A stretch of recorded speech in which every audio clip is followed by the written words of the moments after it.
Hi everyone, the name is Eric Thorne. This is Forest for Thought, and in today's video we're talking about the difference between giftedness and ADHD and how to tell if you are gifted or if you have ADHD or if you have both of them at the same time. Okay, so number one, a lot of the time teachers tend to misdiagnose gifted people as having ADHD because gifted people, like people with ADHD, show a similar unwillingness or lack of capacity to focus and concentrate in school, right? So a teacher might look at a student and say, this kid is not paying attention. They're doodling in their school book, they're looking out the window, or their head is somewhere completely different. They're not paying attention to me, they're not interested in me, they're not following up in class. And now when this happens as a teacher, you might want to ask yourself what's happening. Is this kid just unable to concentrate? Is their mind nowhere, in the sense that the person is just gone, like is just not paying attention to anything at all, is just completely off? Or is this person differently engaged? And as a teacher, it can be hard to tell the difference. Is it the case that this kid is just mentally switched off and is just lazy? Or is it the case that this person is having genuine difficulties paying attention and showing focus when needed, right? And for the sake of the argument, it's important to recognize that you can have and struggle with both giftedness and ADHD at the same time, in the sense that, yes, you can be and have gifted traits as a person with ADHD. Yes, a person with ADHD can show exceptional abilities in certain areas and can outperform their schoolmates in certain tasks and according to certain activities if they are given the right tools to do so. But not all people with ADHD feel or experience this as being gifted, and many of them end up feeling like they're just lazy or like there's something wrong with them or like they're not working the way they're supposed to, right? Is it the case that I can't pay attention to anything, or do I have certain areas where I show a lot of attention, right? So that's the first thing you might want to consider. Do I have an area or an interest or a hobby or a passion project where I am extremely intense and where I show an extremely high level of attention and focus, right? Perhaps way more than most of my peers, perhaps way more than anyone else I know, right? And that it's not just that you're unwilling to pay attention, it might just be that you're bored, right? And that's number two you need to consider. Is the person unable to concentrate because they can't, or because you're boring them? Because that can also be the case, right? It could be the case that the teacher holding this lecture is talking about a topic from which the person already has a lot of information and already feels quite familiar. Perhaps the kid already knows everything about this subject. Perhaps they already figured out the answer. Perhaps they don't need an explanation. Perhaps they want to figure it out themselves, right? And if these key things are happening, as a teacher, you might want to consider what it is you can do to engage the student.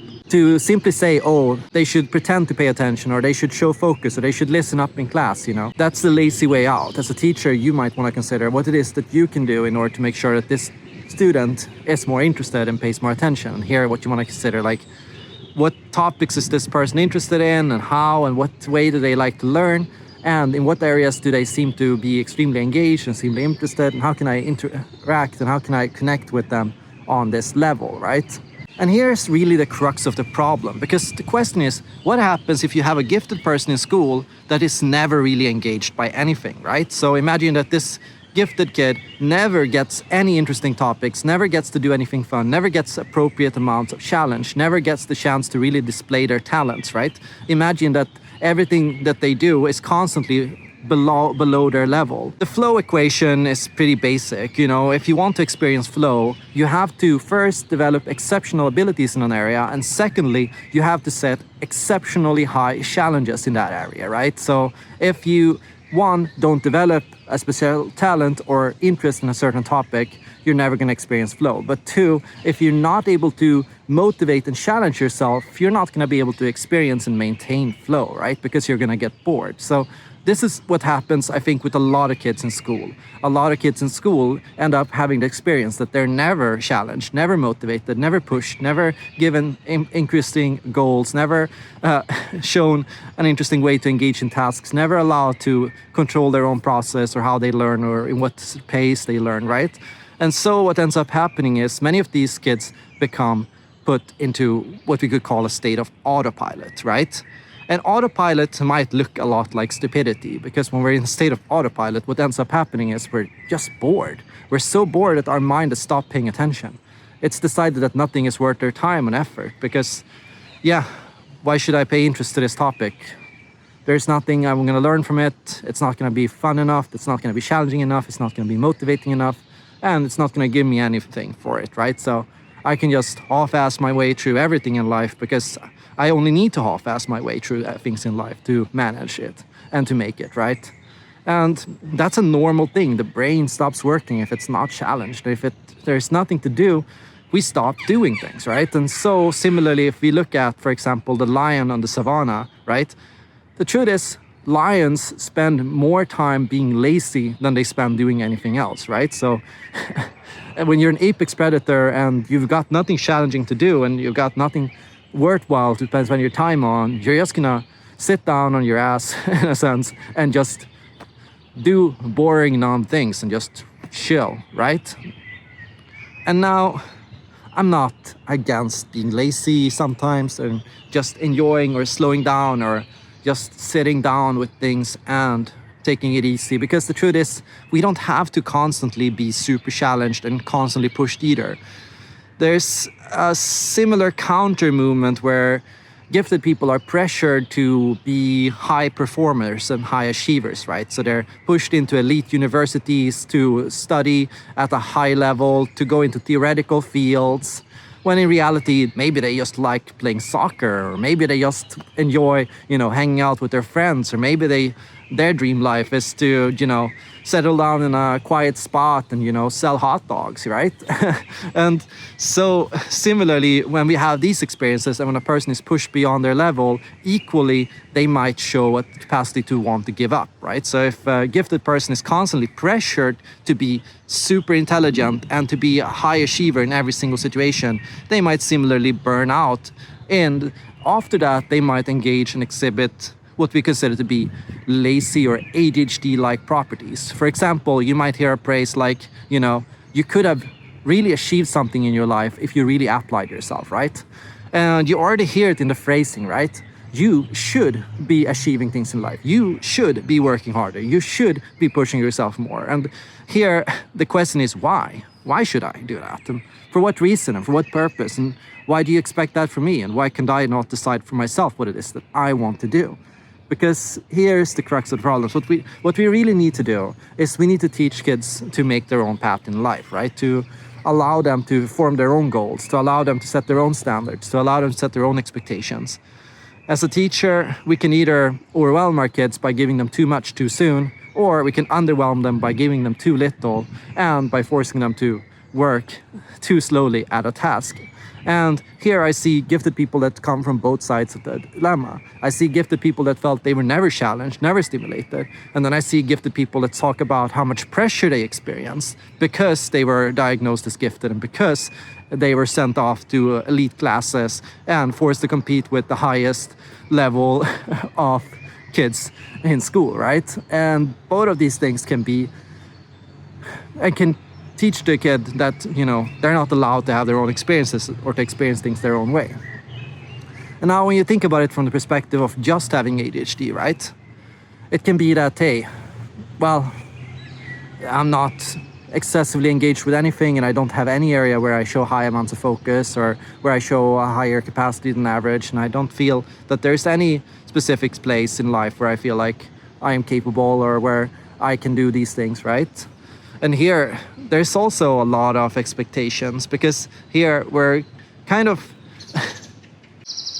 Now, let's say that you're not gifted, and let's say you only have ADHD, right? And here the question becomes, what is it I can do to reclaim my attention and motivation and my focus, right? Because a lot of people with ADHD feel pressured to be more consistent, to apply themselves more, to be more focused, to pay more attention to things.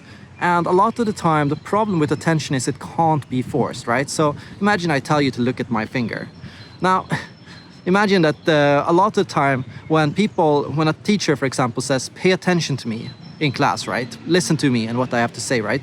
What a lot of people do is actually, they just stare at you, right? So the kids start to look pretend, like they start to take the posture of somebody that seems focused, and they start focusing and straining their eyes. But are they listening?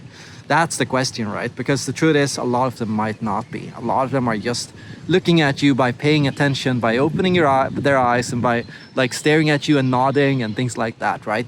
When in reality, like, they're not going to remember this class. They're not going to remember what you said. They're not going to pay any attention to what you just did, because why should they, right? And that's a lot of the time the question: why should we pay attention? For what reason should we listen? For what reason should we do things?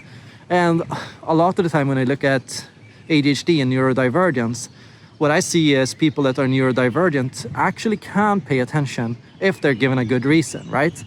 But also if they're given the right tools and the right methods to do so. But here, a lot of the time, we're not giving them the tools to do so. We're just telling them, you should be looking at me. You should be seeming focused. You should be nodding when I talk. You should be, reading these pages in the book, right? But a lot of the time without an explanation. It seems neurodivergents need more than any other group an explanation, a reason to do things. And if they have a reason, then there's motivation, then there's interest, and then there's energy. And maybe not the same amount of energy, not the same amount of attention as a neurotypical might have. Perhaps, yes, it's still not going to be the same, right? It's still not going to be or make you as everyone else, right? But here, a question we should ask ourselves is, should you need to? Do you need to show up on time as often and as consistently as everyone else? Do you need to hand in your assignments on the same time as everyone else? Do you need to work the same pace as everyone else? And why do we expect that? And for what reason do we expect that? Why do we want everyone to progress at the same pace, right? Imagine that, say, you're 2 or 3 years behind other people when it comes to attention and focus related tasks. In that case, why should that be a problem? Why should you not be allowed to just live your life, to do things at your pace, and to engage with things in the way that you're interested? And why should there be so much pressure and so much shame and so much stress on these people? Because a lot of the time it seems like we're expecting them to work 20 or 30% harder than everyone else to keep up. And we're not expecting them, we're not paying attention to all the issues that might cause a person, all the stress and all the shame and all the anxiety a person that has those standards might experience. In the end, the answer seems to be simple: individualized education and development, and allow people to find their own pace and a comfortable way to approach tasks in a way that works for them and in a way that motivates them. And is that really so difficult to do? I hope not.